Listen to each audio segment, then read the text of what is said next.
thank you all for coming.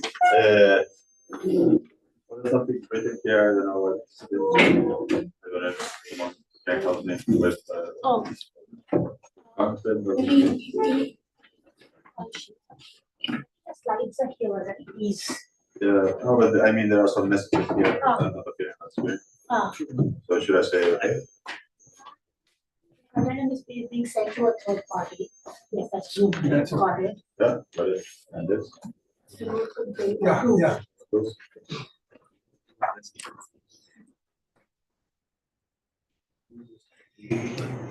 Nice. Good night.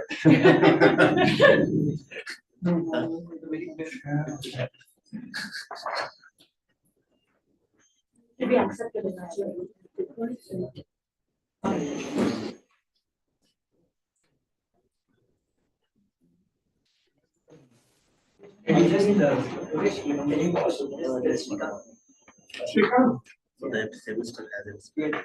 Shrikant, can you come here?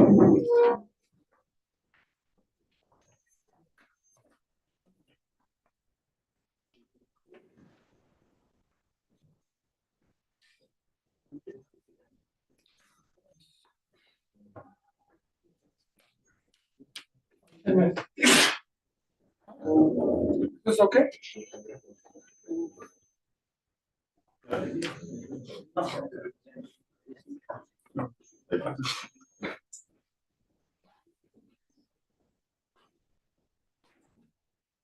Okay, so well, I will start. First, thanks for coming, and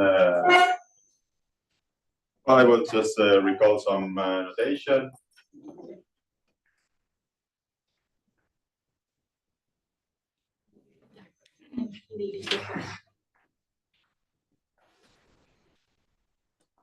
I don't know if this is the right one. Let's see. No. There's another one. Better.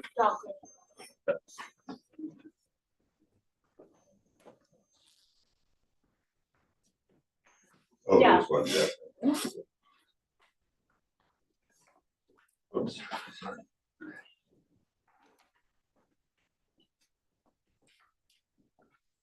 So, well, I will recall that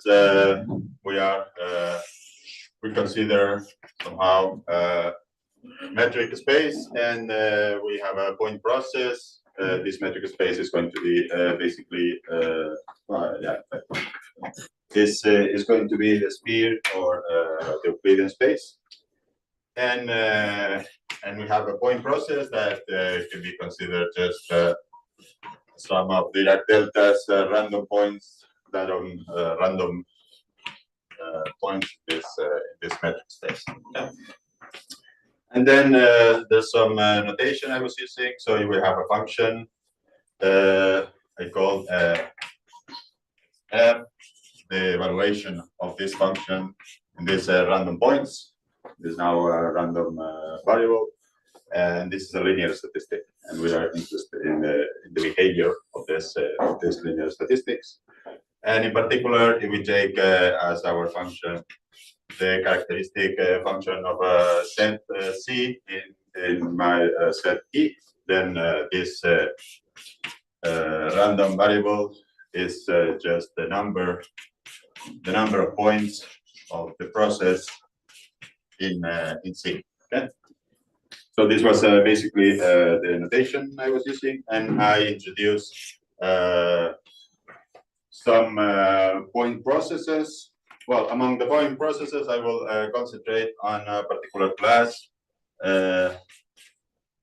for which the joint intensity functions are given by determinants. These are these determinantal point processes, determinants of a kernel, and I gave some examples. In particular, I introduced this harmonic ensemble.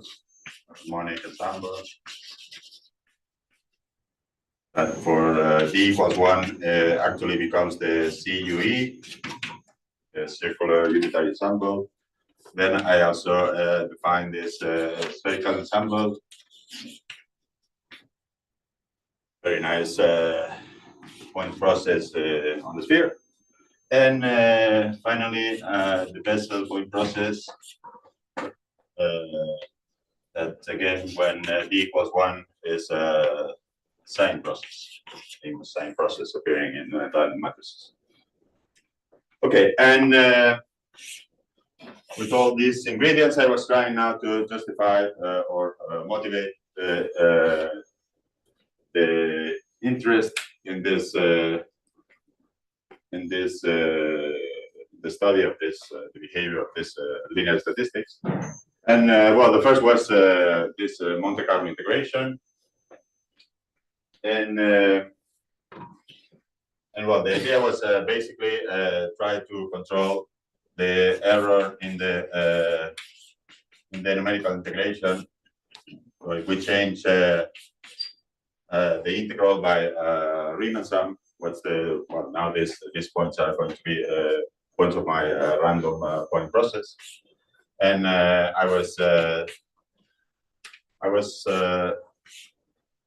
we try to bound this quantity for well, expected error that you do when you change this integral by some.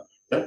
And well, you can just basically use Jensen's inequality here, and you can bound this by the variance of this same quantity, and this is what these people did. So Barbenet and Hardy actually different point process, determinantal point process in the unit tube. They found that the error is better as is expected than the error that you commit if you consider independent points. Okay, and well, the idea is that this is not the only case that it's actually known, because this is here. Well, any question, by the way? And yeah, we're trying now to consider variance of this linear statistics, behavior of this, and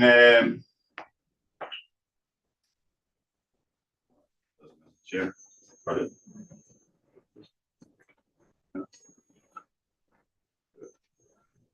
And yeah, so we are trying to now say something about studying this problem in general. So we know that all this result actually relies on this estimate, the asymptotic behavior of this linear statistic, and well, for other, so in some of these cases also the result is actually no, because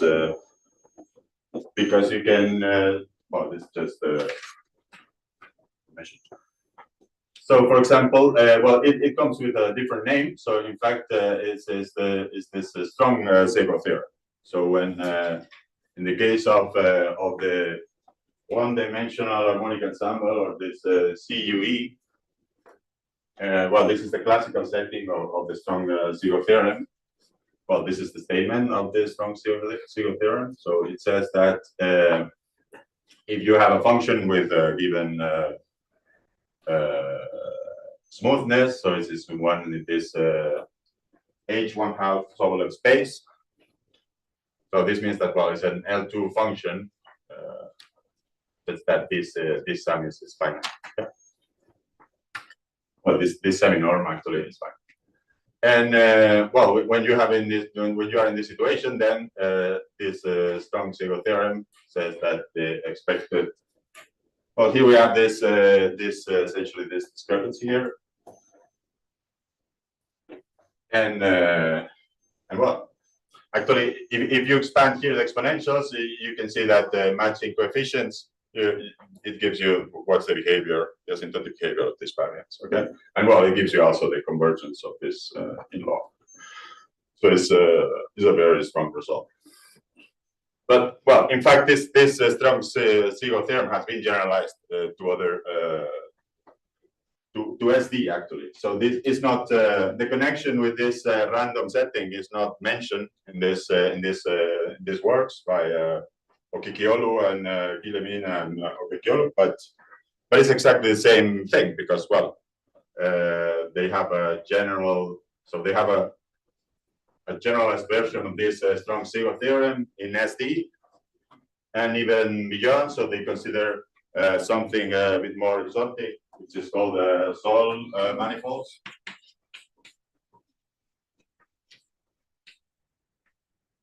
And in this setting, actually, they have a generalization. Yeah, so it's but well, the proof is very elaborate, and it well, not the first one. That's basically well hard computations, but in this, but this is just for S2. Then the generalization to all dimensions in this other paper with Guillemina and Okikiolu is based on some well, I'd say strong results on pseudo differential operators. So it's well. Is it still H-half or what is it? Huh? Is it still H-half? The space? I mean, Yeah, exactly. Yeah, it's the same smoothness. Yeah. But well, at the end, maybe I don't know if I will have time, but you can check the slides if not.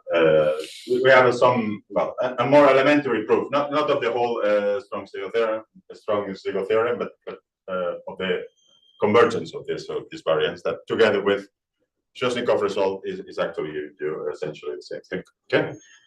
But well, the point is that this is what is known about, well, some I think interesting things about this problem in some manifolds, and I would like to now go to my second sample of or problem motivation of it, because well, this also raises the problem of what's going on in a general manifold. Okay? So I don't will say much about this, but well, the second problem motivation, let's call it, is about something that is well somehow related but different a little bit. So it's about well-distributed points on spheres. Okay. Well, I will basically talk about the sphere S2, and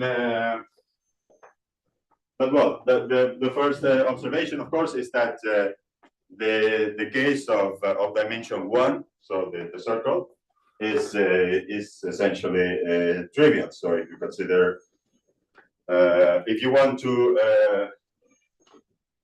take n points in S1, well, the reasonable and let's say canonical choice is the roots of unity, and in fact this choice is, for example, if you try to minimize any reasonable energy, so if you try to solve the problem, so now this is all deterministic. Okay? But so if you are now trying to solve the problem of, for example, minimizing some Rees energy, or in general any, yeah, let's say, well, there's a name for this sort of, yeah, absolutely monotone. So any energy given by some absolutely monotone function. So these are the minimizers. Okay, so this is a well-known fact that you can actually check in. So this there's a book about this type of problem. So distribution of points of manifolds by Bordachov.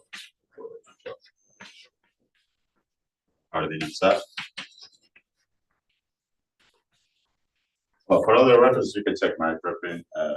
All are written there. Okay, there's a book about the distribution of points, and well, in fact, in there you can see that there's the proof that that these are indeed minimizers of all reasonable energies. And well, this in technical terms is saying that these points are universally optimal in this sense of Kohn and Kumar. Okay? So this they minimize the energies not only for this guy but for any energy of this form where F is absolutely monotone. Okay. And okay. But not only in this sense is the good choice. For example, if we think in more analytic terms, if we consider the space of trigonometric polynomials, I was talking about yesterday. So if we consider the space of trigonometric polynomials in the unit circle with the L2 norm, we know this is a reproducing kernel Hilbert space with the Dirichlet kernel as the reproducing kernel. And in fact, if you consider the kernel based on these roots of unity, the roots of unity, this is well, it's very easy to check that this is an orthonormal basis in the space. Okay. Well, you normalize, it's an orthonormal basis in the space. So this is a very strong relation between the analytic structure of the space of functions, let's say, and the distribution of the points. Okay. And well, and the other sort of measure of the Wald distribution of a set of points that I'm going to actually explain a little bit more is the discrepancy. So if you consider some sort of discrepancy measuring the distance between the measure in S1 or the discrete measure, then these roots of unity are the minimizers. Okay, so in all senses, somehow these are the canonical choice and the good one. Okay? But the problem is more difficult in the case of the sphere, even well, in S2 now, because it's clearly not, or this is not so clear what will be a right choice for a minimizer or a good distribution of points. These, in fact, are numerical minimizers for the Coulomb potentials, or for this kind of energy.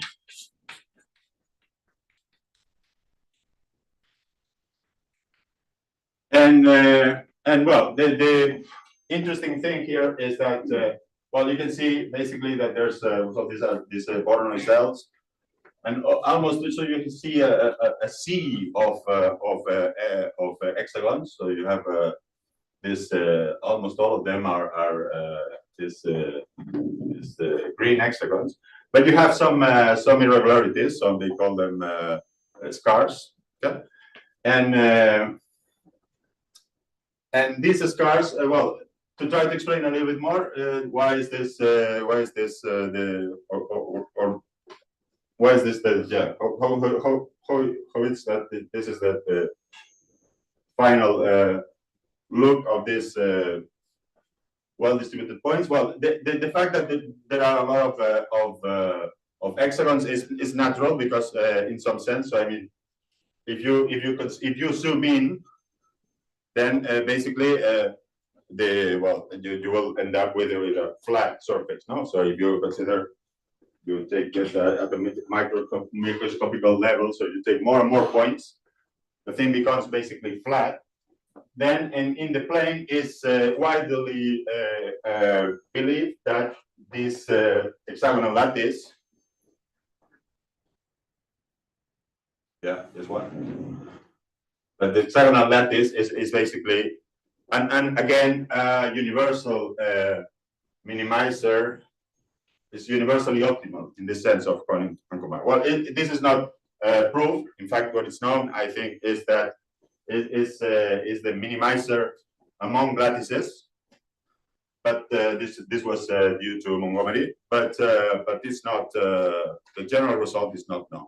Well, this is surprising because, in fact, this result is known in R8 and R24. So in these two dimensions, actually, due to the work of Biathowska and some collaborators, there are some particular lattices that are universally optimal in the sense of Kohn and Kumar. Okay? So this is also related to Dance's packing. Yeah, of course. Yeah, her work is basically about packing density and then density of packing of spheres. And yeah, here you have this lattice E8, and here you have something called the Leech lattice. Okay, so these are, but well, surprisingly, in R2 is still to be proved. Okay? Seems to be more difficult. But well, in any case, this justifies the fact that almost all of them are hexagons. Okay, but why not all of them? Well, this is just a topological problem. Okay, so I probably have seen this before, so I'm gonna go fast. But I mean, it's not possible to cover all the sphere just with hexagons, because you will violate this Euler's characteristic formula. So it's then this is why you have some scars. Yeah, and this in physics it seems it's called geometrical frustration. So there's a general structure to try to become the equilibrium, but there's a geometric or topological obstacle in this case that avoids this. Okay? Anyway, so well, this was just to try to give you the idea that to consider points in S2 is not a trivial task. Okay? Question. Yeah. That picture was actual minimizer is numerically computed. What was that actually? That you showed with scars in the previous. This is. Yeah. This is an actual. I mean, this is a picture of actual minimizer computed numerically or something. You mean this one? Yeah, to some, well, but it's not clear that it's actually the minimizer. It can be a local minimizer. So it's yeah. Well, they claim that at some point, but I mean they are just doing numerics. So it seems to be up to some number of points they behave like this, but well, it's not clear that this is the case. Well, what is true is that not all of them can be hexagons. This is true, but other than that, okay. But as I was saying, so I will to try to somehow be a bit more quantitative. I will measure this this well distribution in terms of something called discrepancy. Okay, and in the sphere, I will use this this sort of discrepancy. So in here we are measuring. What's the difference between considering well, the surface measure of well, in fact, the spherical cap? So if we consider the sphere,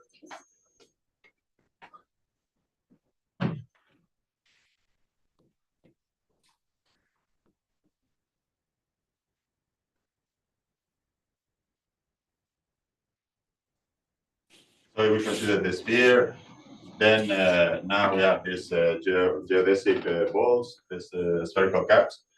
And we are trying to measure the discrepancy between just counting the number of points that fall in this set and the surface measure. Okay, well, the normalized number of points. And so this is the definition. So the worst case, so the supremum of all these differences is the so-called spherical cap discrepancy, or L infinity spherical cap discrepancy.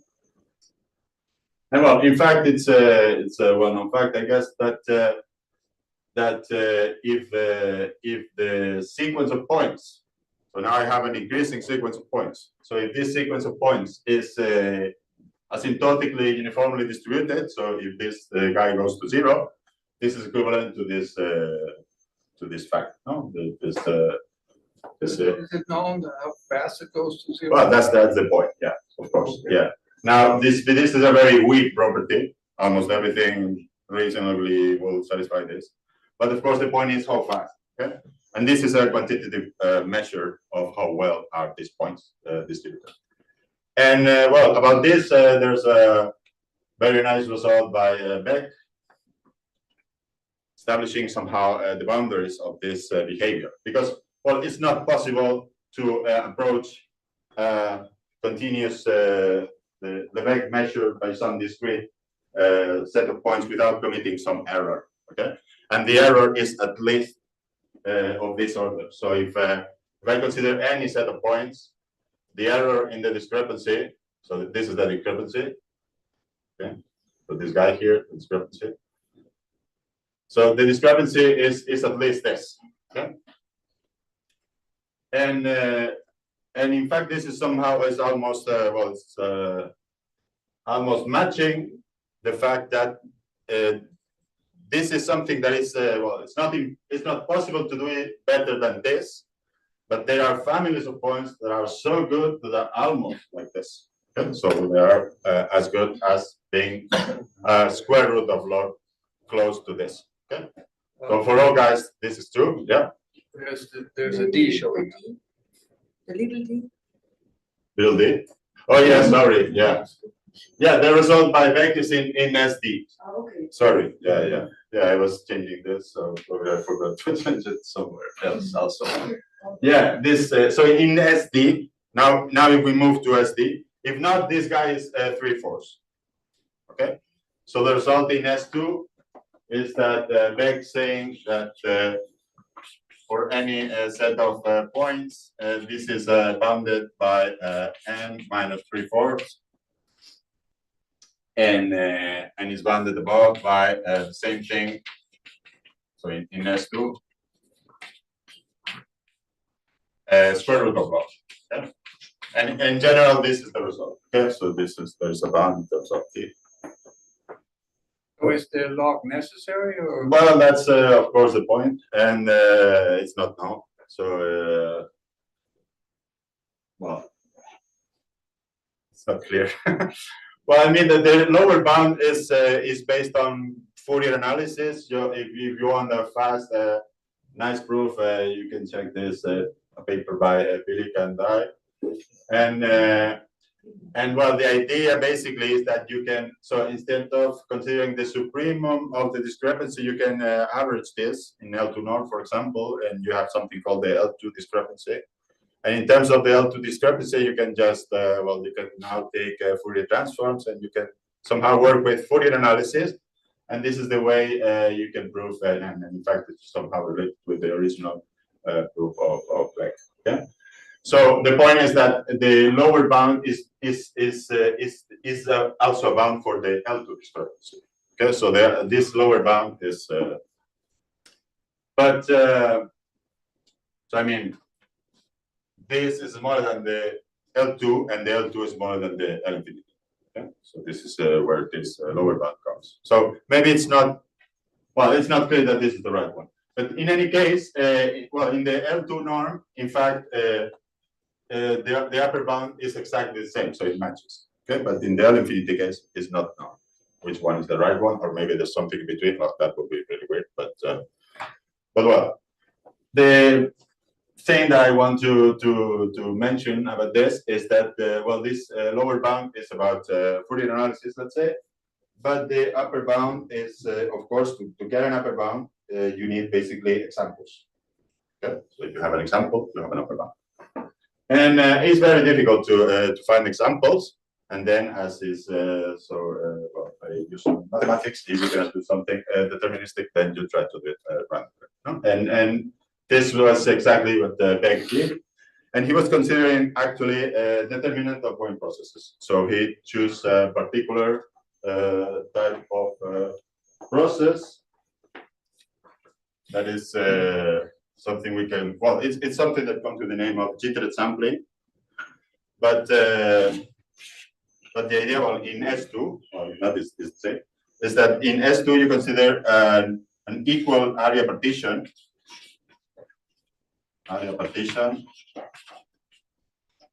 of the sphere. So if you take n, if you want to choose n points, then you split the sphere S2 in n pieces of measure 1/n.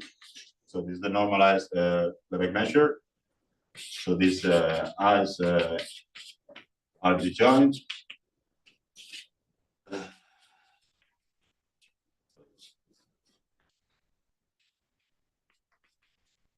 They have an equal area partition of the sphere, and then you just choose uniformly at random one point on each area. Okay, and this turns out to be the determinant point process, and in fact the kernel is just this guy. So this is the characteristic functions. This will be actually the kernel, the process. Okay, but well, the point is that well, because here the points, of course, are not really well. There's some separation somehow. Well, they can be close to each other because they are close to the boundary, but not very much. No? So it's somehow nicer than just uniformly distributing points on the. Do the AIs have to be somewhat round in some sense? No. Here is just an equal area partition, so they can be really awful as Any soon of as they them satisfy can- this, and still you have this. Oh. Yeah, this is right. Disconnected as Sorry. they can be disconnected. No. Disconnected. No. So I mean, this is just a union of the whole thing.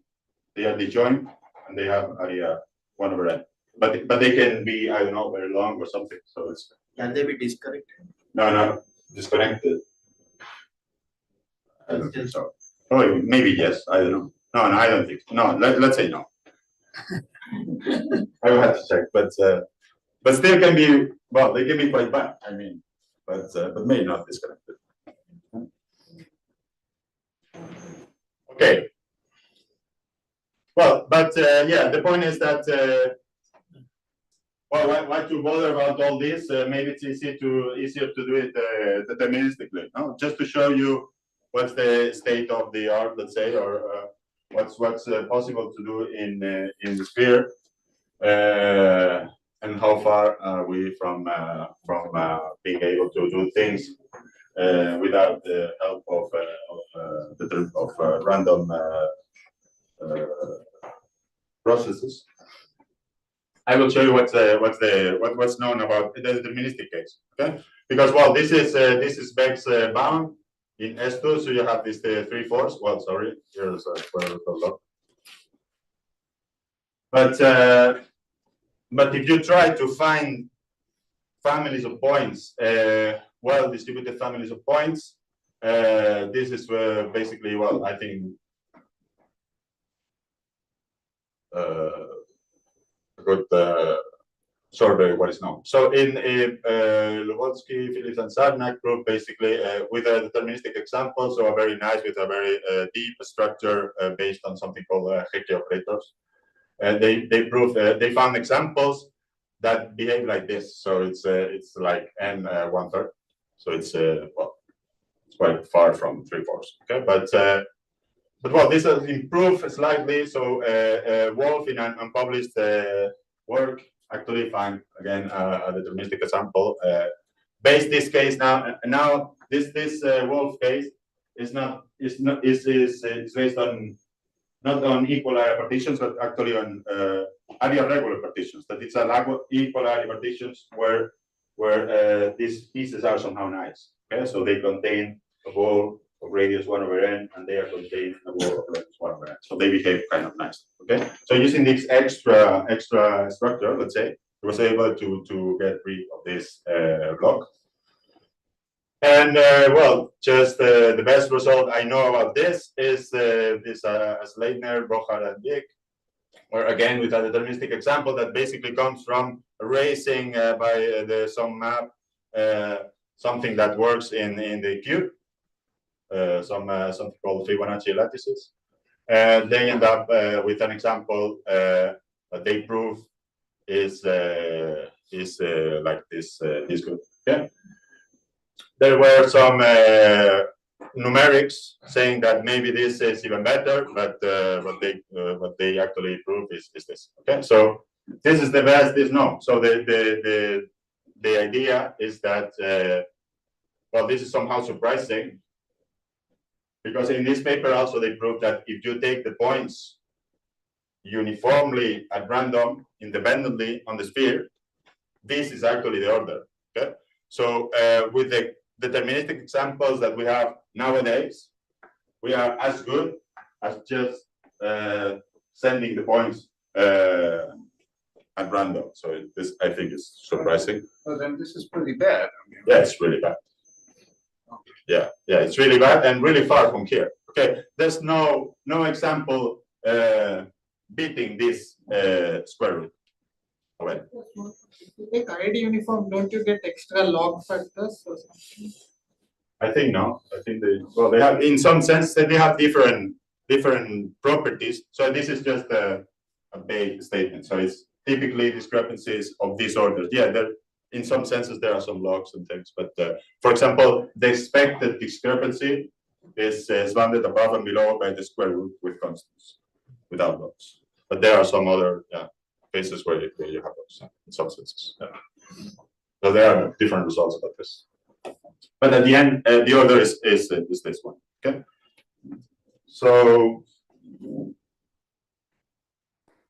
okay, just to show you what's the problem here somehow, and why is it so difficult to go below this? Because well, it's not. So it's reasonable to think that, well, it's not so difficult to find nice points on the sphere. So you can basically find some points in bands, and even you can move the bands or something. So it's and they look really nice. And in some senses, they are really behaving nicely. For example, this diamond configuration was studied by Beltran and Tallo in relation with energy problems. This solves, for example, the problem of finding polynomials with optimal actual condition numbers. So I mean, well, the fact is not important. It's just the thing that there are nice configurations solving other problems. Okay, so this is not impossible to do. But even in this case, so if you think about, for example, if you measure this, so if you measure the number of points in the upper half sphere, considering also the equator, well, considering that on the equator actually you have like 2 times the square root of n points, it's very easy. Well, you can check that this difference is actually already of this order. And if you consider the discrepancy, so if you take the supremum and all this, these you are already doomed. So this is always above this 1 square root of n. Okay, so you have to be really careful to end up with something that, for all the spherical gaps, is behaving really as you want. Okay, well, in fact, no one has been able to. But well, the surprising fact is that with random configurations, you can actually do it. So I have here a sketch of the proof of this upper bound using this. Well, this is from Al-Shafi and Tamani. So basically, the idea here is to prove the upper bound by Beck in S2 using the spherical ensemble instead of this equal partition in this curve. Okay, the tools are the same. So basically, you have concentration results. In this case, is Kirsten-Chernoff, but and well, some nice and well-known properties that you can check in Krishnapur's book, like the fact that the sum of if you count the number of points, this is actually a sum of Bernoullis, independent Bernoullis. Okay? But well, using this fact, so I will skip this because if not, I'm not going to have time to discuss whatever. But with these ingredients, you can actually prove that you can read it from here. Everything is written in detail. Okay, you can prove actually something really strong. So the fact that he with this approach, Al-Shafi and Tamani actually proved that with probability 1, the discrepancy is bounded by what we want for by family minimums. Okay, so it seems that there are lots and lots of this probabilistically of points doing the job, but it's impossible to find them. Okay, so this is a very challenging problem. And well, actually able to. Okay, and that was basically the plan for the first session. So now I start in the second. And just yeah. Just a small question. So the spherical ensemble, it has density product of the distance squares or something like that, right? I mean, there is a determinant for the full density of points. So if you take the minimizer of that, or maximizer of the density, that also should satisfy for the discrepancy, for the L-infinity discrepancy something, right? So is that sort of thing known? So this minimizer of? The maximizer of the density, so the joint density. You take the determinantal process, Yeah. you maximize the Oh, maximizer of the density. yeah. So you take the mode, you mean? Yeah, exactly. Yeah, well, but this is not known. It's not explicit, I agree. But Yeah. will it do just as well, or I mean, do you think? Well, the results about, but this will be like saying something about the discrepancy of energy minimizers. Yeah. And there's no much about this now. And the bounds are really bad. Okay. Well, really bad compared to what is expected, that they should be close to the to Beck's bound, but they are not. Well, they are close in some sense, but they are not optimal at all. So there are some results, but not. Okay, and now that we are, the idea was that we know well, because at the end, I should have mentioned the fact that in this Ali-Hashi and Tamani approach, and again in Beck's approach with this determinant point process, the key point is actually a bound on the control on the variance on the number of points. Okay, so this is the essential point together with this concentration results. Okay, so this is another example where this linear statistics shows up as an essential tool. Okay, but well. So then the point will be to try to explain now a little bit of my contribution to the problem of trying to find expressions for the asymptotics of the variance of linear statistics in these cases. Okay. So just recall that we have a particular expression for this, and the variance turns out to be this guy. And well, in some cases, this can be computed just explicitly. It's not so difficult. For example, if we just to do one example. So if you consider the sign process, so this one-dimensional Bessel gauge, well, we can actually. So this is the kernel, this cardinal sign. And well, it's clear that KL in the diagonal is L. Okay, so this is now the intensity, it's not the number of points. Okay, the number of points is infinity. We have an infinite number of points, but the intensity is what we are moving here. Okay, and in terms of the intensity, the KL in the diagonal is L. So this expected linear statistic is this L times the integral. And in fact, well, if you compute the variance, well, just plug your kernel here. So this is the expression, the difference f minus fi squared, and the kernel. Okay? And this can be computed explicitly because, well, assuming again some regularity. So the fact that my function is now in the Sobolev space 1/2. So this semi-norm is finite. So I'm saying semi-norm because if the function is constant, this is 0, and the function is not 0. Okay, but I mean it's a semi-norm, and well, the point is that if you consider this regularity, let's say, then you can prove the behavior just using this line. So I mean, you have here the sine square. Well, you can pass this guy to the function. Yeah? You are left with the sine square. And well, this is 1 minus the cosine of the double angle divided by 2. So, well, if you split this 1/2 together with this guy, it gives you the limit. And what is left is an integrable function. So you can apply Riemann-Levé, and this goes to 0. Okay, so it's a very easy consequence of Riemann-Levé, the fact that you can just compute this linear statistic. Simplification is here, but let's skip it. Okay, so then the idea will be, okay, so we have these linear statistics, and here and there are these Sobolev spaces appearing, and why is this the case, or is there any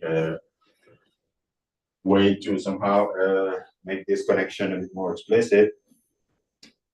So, or try to justify that there's a natural reason for that. Okay.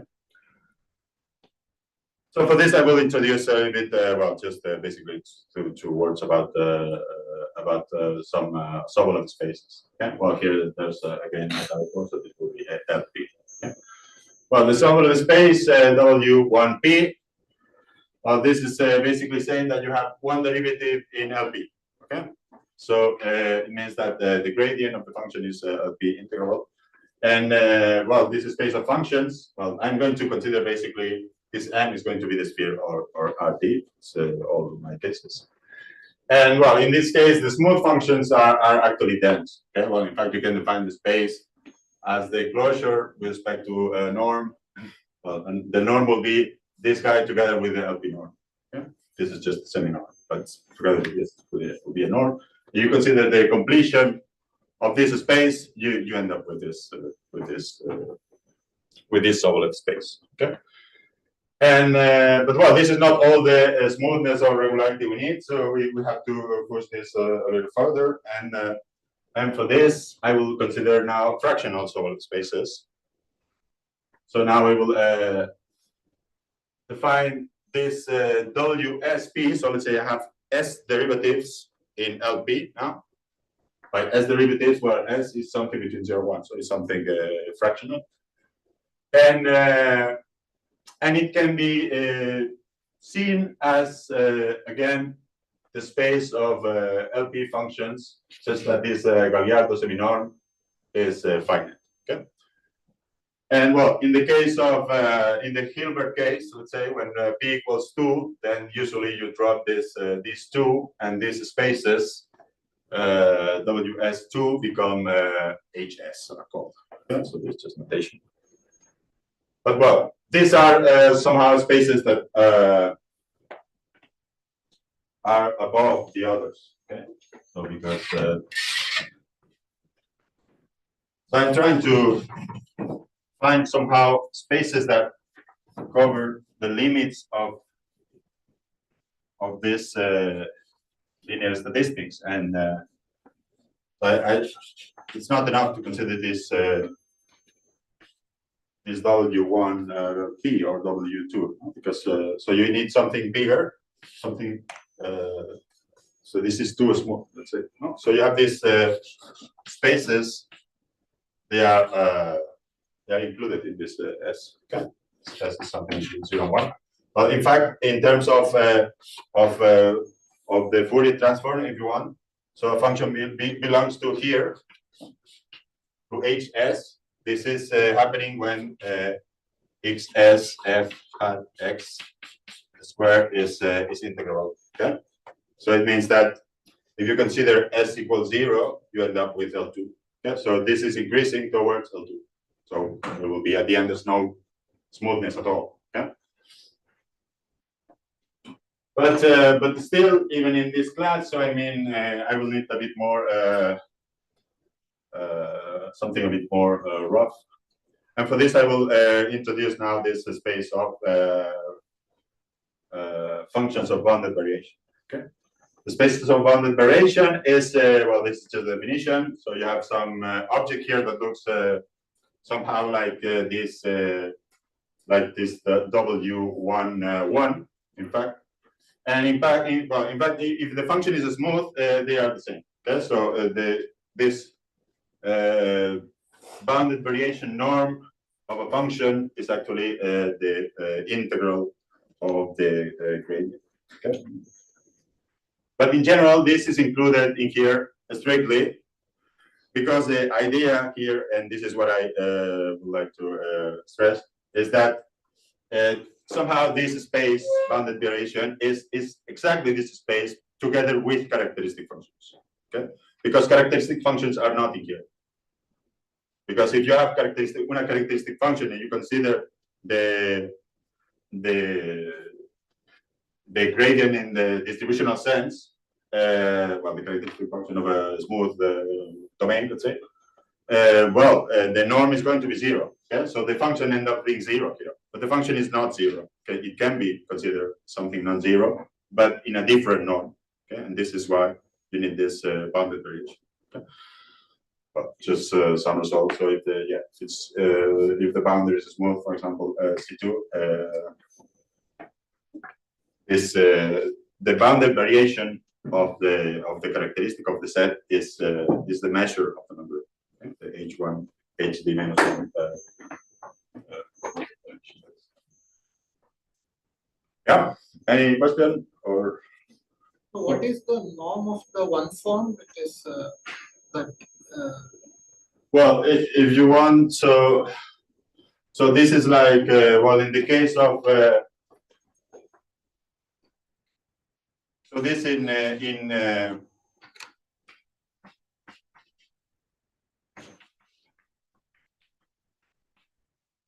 in the case of RD, or Rn will be like this, and this is just the norm of the function. In the variable, in the manifold, will be just with respect to the Oh, it's pointwise. yes, pointwise, yeah, pointwise, yeah. Yeah, sorry, yeah, this is pointwise. Okay. Okay, well, just a few words to justify this a little bit more. In fact, well, I mentioned the fact that these smooth functions are dense in these Sobolev spaces, but these are not dense in bounded variation, of course, because if not, you will end up with the same space W11. Okay, so it's true that you can approach functions in bounded variation by smooth functions, but not in the norm of the space. So you can do that. You can use this trick, and this is very useful, and we actually use it. But it's not saying that the semi-norm of fj minus f goes to 0. Okay? It's saying something we can. Okay. Then just a few definitions, because well, at the end I want also something measuring sets. Okay. So and if I consider a set, okay. Well, a set is called a Cacciopoli set if this is just a definition. The characteristic function is a function of bounded variation. Okay, and in this case, in fact, it is defined. So the norm, the bounded variation norm of the characteristic of the set is called the perimeter of the set. Okay, so. In this sense, I mean, well, just because this is going to be finite, these are the sets of finite perimeter. Okay? So this is the notion. Cacciopoli sets are the sets of finite perimeter. And well, the justification of this is that the structured theorem of the Giorgi is actually saying that if you consider a Cacciopoli set, you have this nice relation. Okay, so if you consider the bounded variation norm of the characteristic, you end up with the measure of the boundary. Okay? Well, not the boundary. You have to be a bit careful, and there's something called a reduced boundary. I'm not putting the definition, but it's just to skip things like this. Okay, that you have. If you consider the perimeter, then you have to count this. Well, it would be 5 or 6, and then this is not count. So the reduced perimeter will be like this. So you get rid of some. Yeah. But well, if the set is nice, then the reduced perimeter is basically the perimeter. Sorry, the reduced boundary is basically the boundary. So this is the idea. Okay.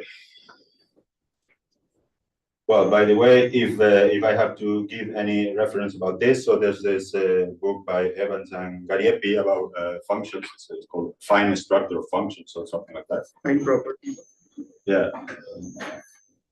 And about this, the Giorgi and Cacciopoli theories. I mean, there's a very nice book by Giusti about minimal surfaces. So it's a very nice, and most of what is written here is from there.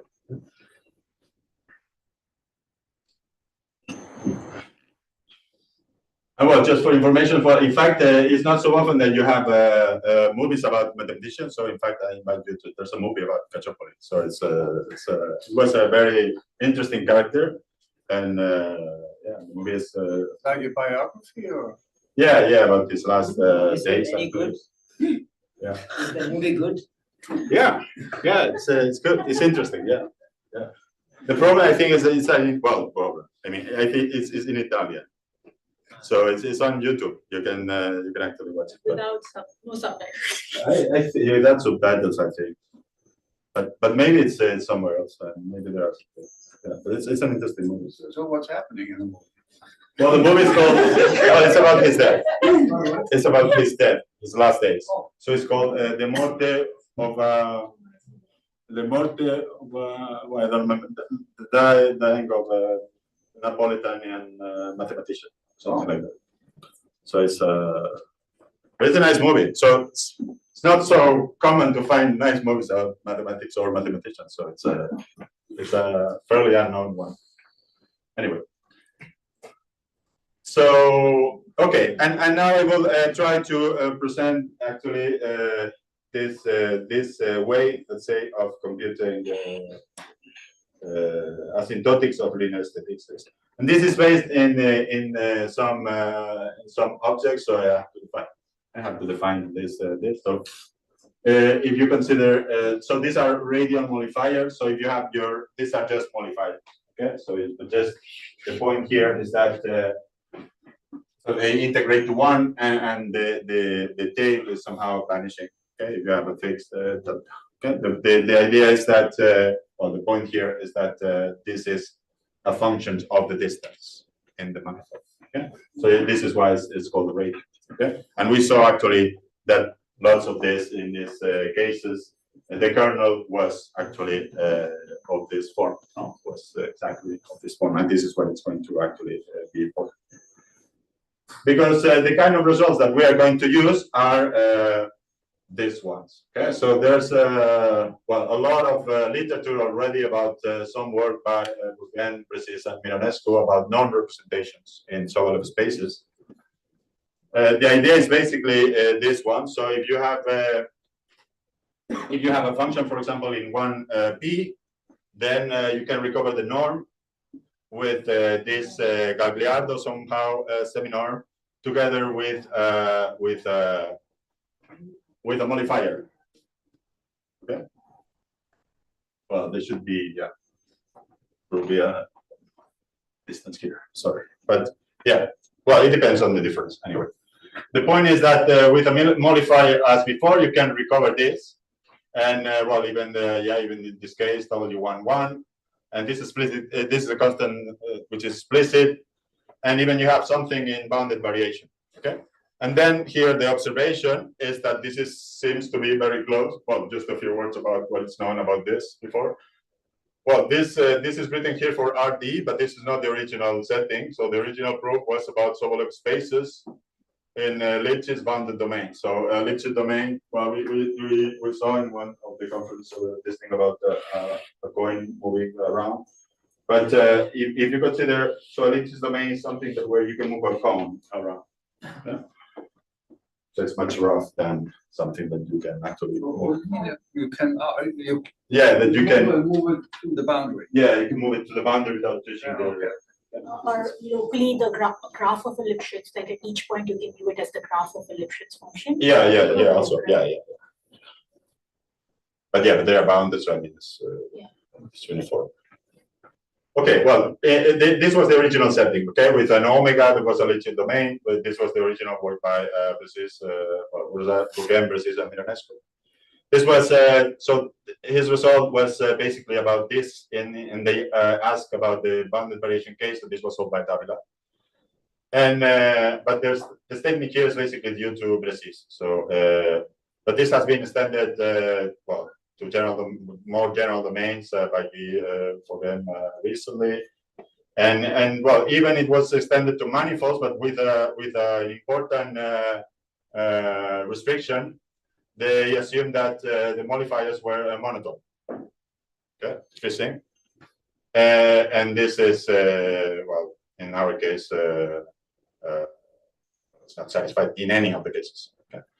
And the only generalization that actually we can use is due to Pegon, who, for other reason, he generalized this to the sphere, the case of H1. Okay.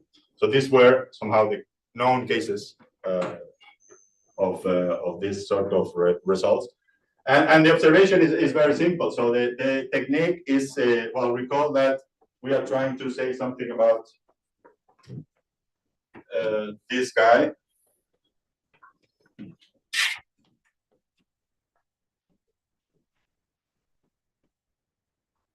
So our problem is, well, if we want the variance of the function f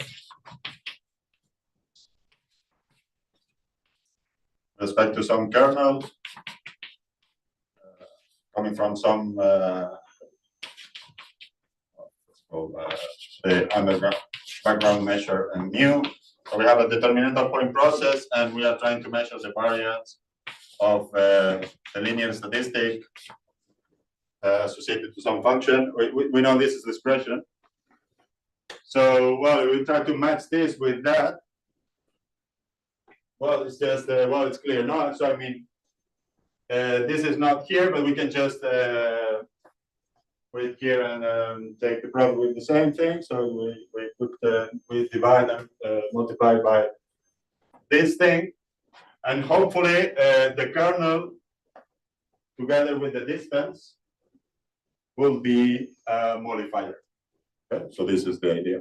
So it's very simple. I mean, and surprisingly, it works. Well, not in all the cases, but in lots of cases, the modifier, well, the resulting thing. So this together with the distance squared is a modifier.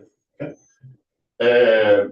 But it's not a decreasing modifier, because in fact, when you take the distance, well, this is going to cancel in the diagonal. So for sure, it's not decreasing. Okay, so we have to extend these results by, again, this is a Minorescu, to allow for non-decreasing modifiers in the sphere. Okay. And the other case, well, it's the observation here is essentially the same. So now, if we want to do the characteristic functions, or the characteristic function, the idea is that if I take the square of this, it's the same that without the square. So then I will end up with this case here. Okay. And all I have to do is to take the product with the distance and see if what I get is a modifier. And this is why at the end you get measures of boundaries of objects, because this is the boundary, the bounded variation into the bounded variation of the object. Okay. So let's see one example, and so let's do the spherical ensemble. Okay. Well, the first thing is that I will divide this study, let's say, and this is, I think, typical, in smooth and rough statistics. Okay. What I mean by that, well, essentially is that rough will be characteristic functions, and where's the boundary? Well, the boundary is that in fact you can prove that the characteristic of a set is in HS if and only if S is less than 1/2. Yeah. So the boundary is 1/2. This is the natural boundary. This is why somehow this 1/2 is showing up so often. I think this is somehow the limit between rough and smooth statistics. Okay. So let's see. Let's compute first this smooth statistic in the spherical for the spherical ensemble. Well, if we take points for this, so I'm not claiming here that this is our result. Well, this was proved before by the Rambirac, for example, and has generalized by Bergman, the one without G we saw yesterday. And in fact, in this case, well, it's very nice because here you have the norm H1, and this is precisely Pegon's case. So you can apply his result. So here there's a typo, so this should be a 2. So this is Pegon's result. So it's a generalization of Bourgain, Precis, Mironescu to the sphere. Okay, but without assuming that the modifier is decreasing. Okay, so this is crucial because the modifier is not going to be decreasing because it's the product with the distance. Okay. And but once you have this formula, all you have to do is, well, this is some computation, so I will skip this, of course. But this is the point. No, the variance is this expression. All you have to do is to take the distance, and to see that this is actually a modifier.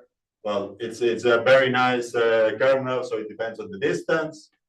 Well, this is the Euclidean, but you can actually write, of course, in terms of the geodesic distance.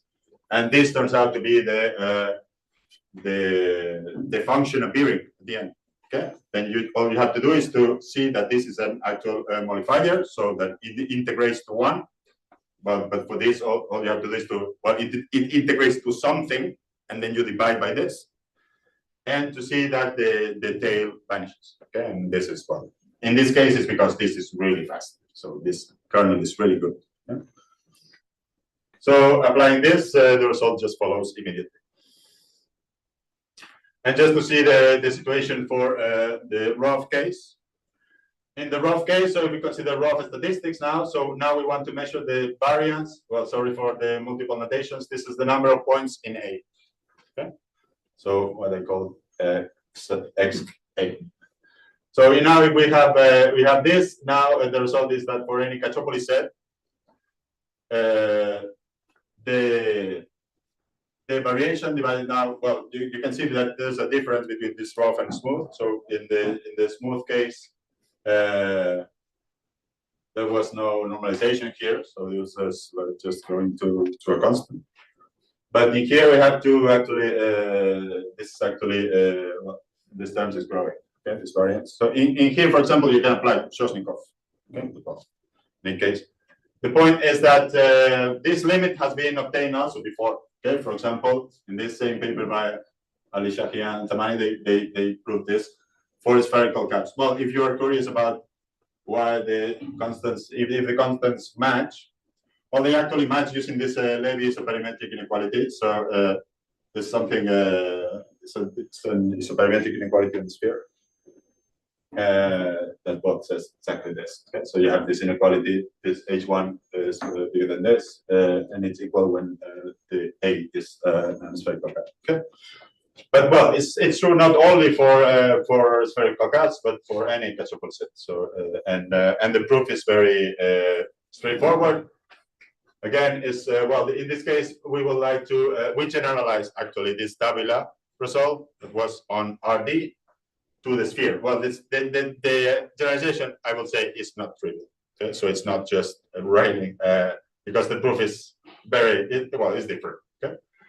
The point is that this is the final result. So it's exactly the same idea. So you have this this guy with the distance and the modifier, and this goes to the bounded variation norm.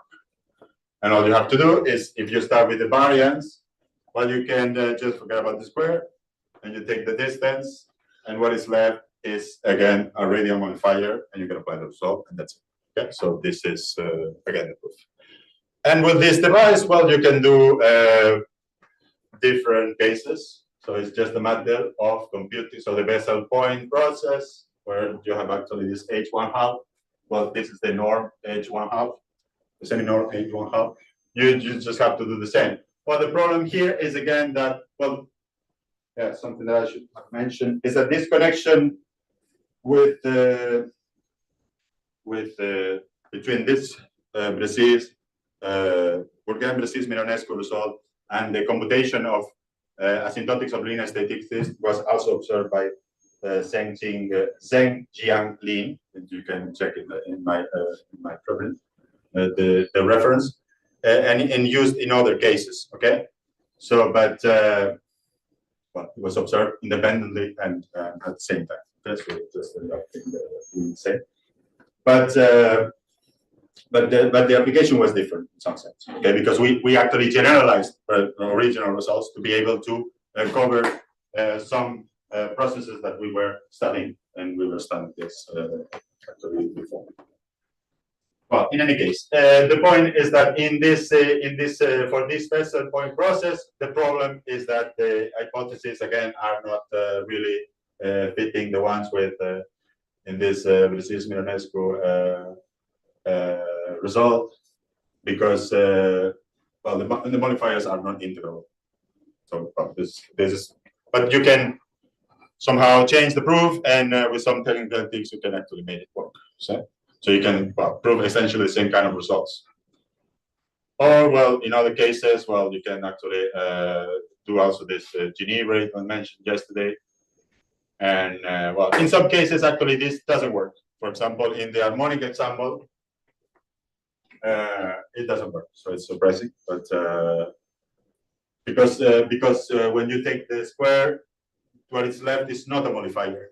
Well, I guess you can get rid of some of the hypotheses, but you cannot get rid of all of them. Okay, so there should be something that at least conveys the idea that you are in a modifier. Okay, so and this is not satisfying the fact that in the Q is actually going to 0. Maybe there's a way to script this, but we don't know how to do it. Well, in some sense, the Bessel case is a limiting case of this, so it should maybe a way to make it work. But well, it can be proved also in a different way.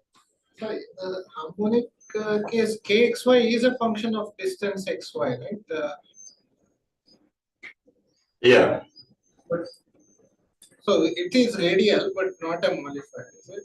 Yeah, it's radial. So it's not the problem that it's radial. This is actually in terms of the distance. Well, the case that is not radial is the finite Ginebra, because you have the truncated the truncation of the sum of the exponential. So if you have the infinite Ginebra, then it's radial. You can apply it directly.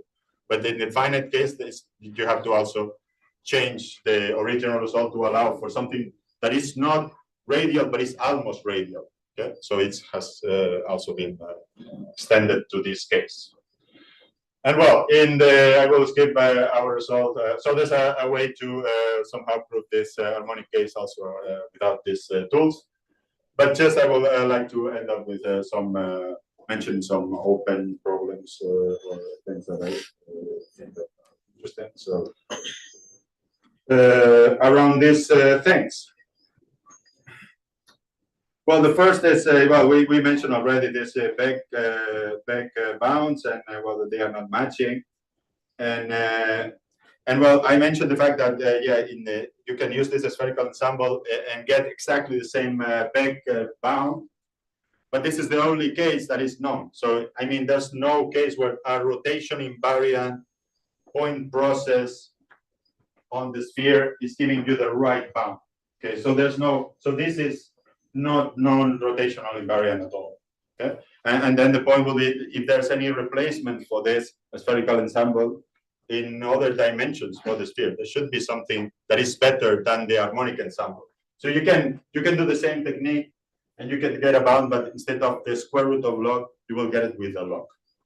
It's not much, but I mean, well, the point is that it will be reasonable to think, or maybe there's another process that's even better, and you can get rid of this square root of log. I don't know, because it's not clear which one is the right one, actually.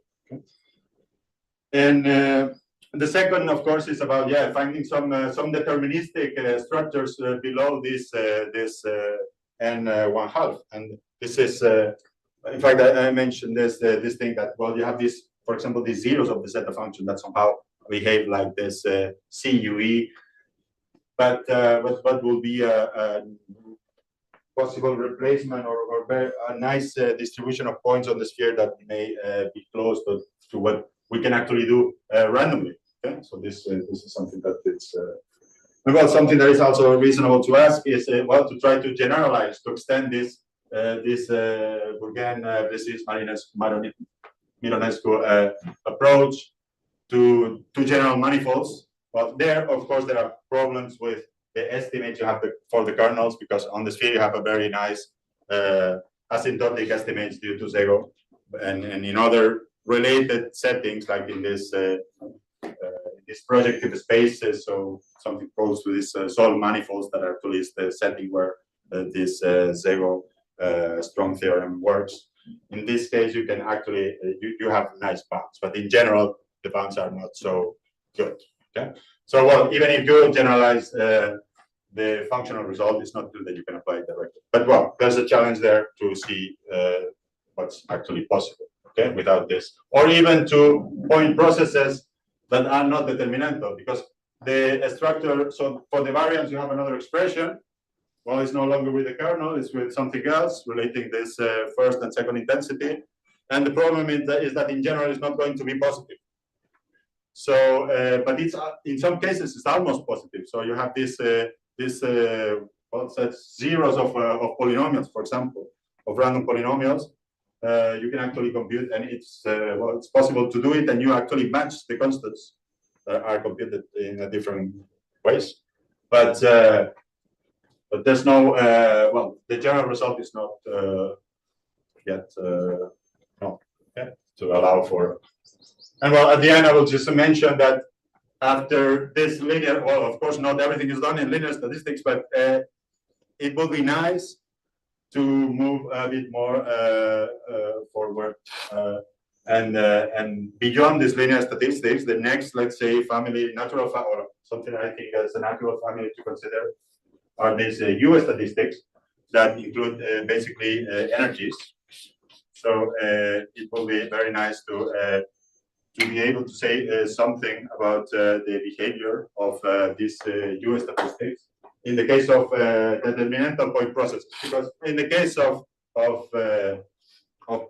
point processes, this is already really well studied. There are books about the behavior of US statistics, but in the case of DPPs, there are some recent works, very interesting works by Feng, and Michelin, and basically studying fluctuations of energies or directly for particular cases, particular examples of linear of DPPs. Okay. So, well, this was the last slide. Sorry for the 5 minutes. Thank you.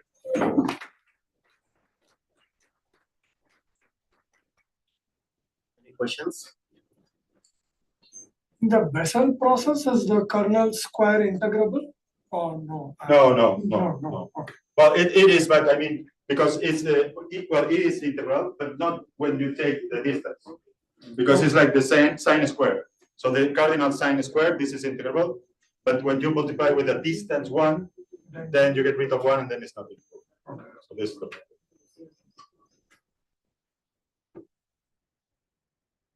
Any further questions?